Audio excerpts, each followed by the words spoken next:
This is Headline News, a CNN network. When Grand Forks, North Dakota flooded, people and their pets headed to higher ground. But computers were left behind in the muck. Now a company in California is trying to rescue the drenched data. Greg Lefebvre reports.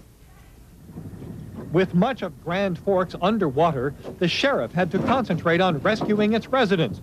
But what about his own department and the computers he uses to run it? The whole office was under about 5 feet of water, and the computers that were sitting on the desks and the tables were all submerged.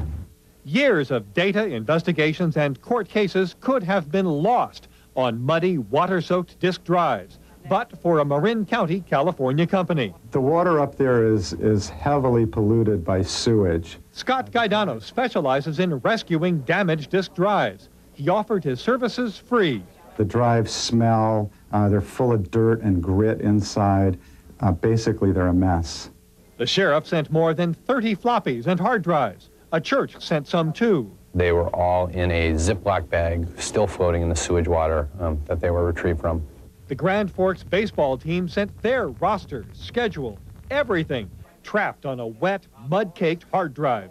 It's the information we need to do business, and as much as that was damaged, even worse was that our accountant's office burned in the fire downtown, and that made it double the problems because that's all the backup.